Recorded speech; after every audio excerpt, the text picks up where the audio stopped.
Welcome back to Atlanta and Company. And a couple of weeks ago, Russ Foles from Our Pal's Place told us about a large litter of puppies one of their rescued dogs gave birth to. And the puppies are ready to be adopted. And Russ Foles is back today, oh baby, with an update on the proud father, Wilbur. And this is Oreo, one of the 15 puppies. Oh, I hope you can see him. He is just delightful, so sweet. Welcome back, Russ. Thank you. Okay, so first of all, how are all the puppies doing? They're doing great, as you can see. They're about 7 weeks old. Aww. And ready for adoption.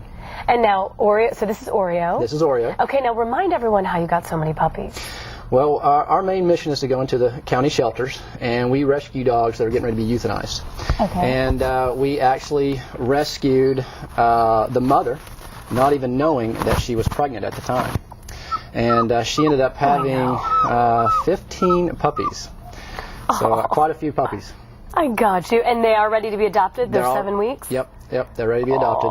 We're still looking for sponsors right now because it is very, very expensive right now for vaccinating and spaying, neutering So what would puppies. be required of a sponsor? Well, a sponsor would help support our puppies. They could choose a puppy of their choosing to actually pay for or support the spay, the neuter, the vaccination, all the shots, and any medical needs that may arise.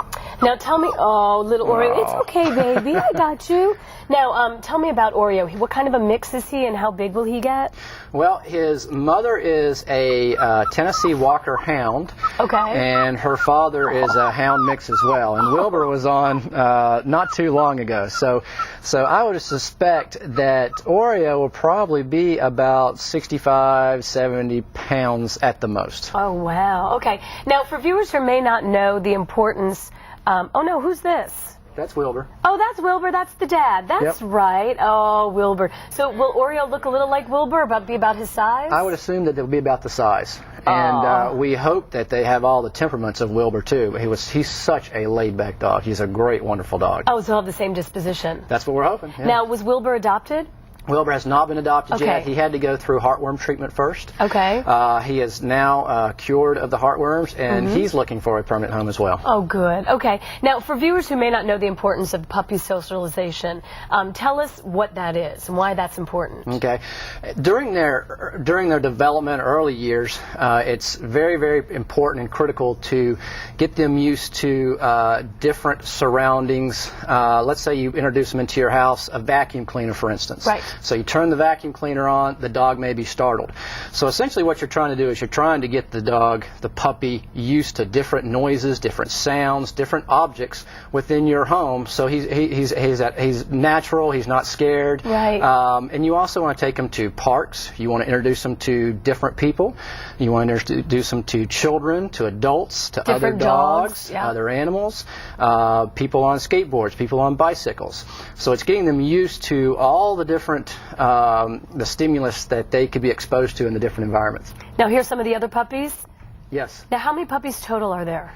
There's 13 right now. 13 puppies. 13 puppies. Oh. Okay, now there are training myths when you talk about puppies. First of all, tell us about the reward system. Well, the reward system, essentially what you're trying to do, the goal of training a dog is to come up with a language so you can communicate with them. And as you bond with that dog, that bond strengthens as you have a reward system for it. Okay. So a lot of people think that if a dog is being a little aggressive, or showing dominant traits, that you should roll that dog over and hold that dog down to prove that you are the dominant person. Yeah. Actually, it's an old and outdated type of method that can actually get you possibly bit by the dog. All right. So what you're trying to do is you're trying to ignore the bad behavior and reward the positive behavior. So if a dog's jumping up on you, you reward, you turn your back. And as soon as the dog sits, you give it a treat. Very nice. Okay, now what about playing tug of war? Now I have a friend who insists that playing tug of war is going to make my dog aggressive, and I'm a little concerned about that. Does it? No, it doesn't. Actually, when you play tug of war, it could also be used as a reward system or a fun game. Now, when I'm playing tug, I pet the dog and show that he can have the toy as well. I'm not always being the winner taking the toy. A lot of times, dogs want a reward system other than treats. So this is a good way to say, okay, you know what? We get a reward time. Now we get to play. So it's also can be used as a reward. Now, what about house training? What should you do? What should you not do? Say your puppy has an accident. A lot of people say, you know, you rub their nose in it and that's what does it. Right, right. Well, what you want to do, puppies are very structured. Dogs are very structured in routines.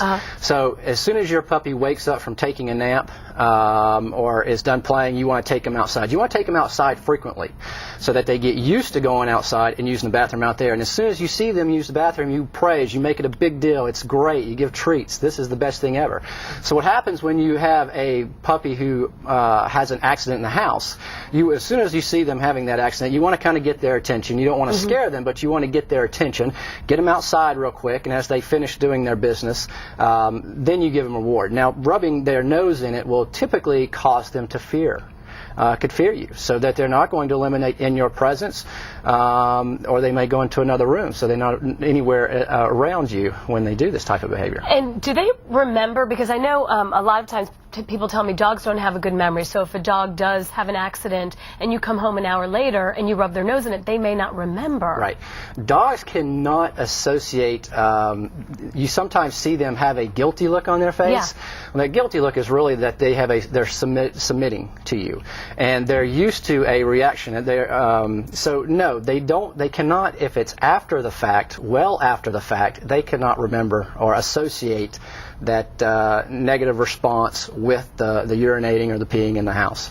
Well, thank you for all those tips. And now we have puppies that need you to use those tips. And first of all, what do you need quickly? You need people to foster dogs, money. What do you need? Yeah, right now we're looking for foster homes. We've got a lot of dogs right now, and it would be great to get them into a home environment so that we can kind of get them trained and used to that home environment so that it'll open up more space for us so we can bring in more dogs. Right now, with especially having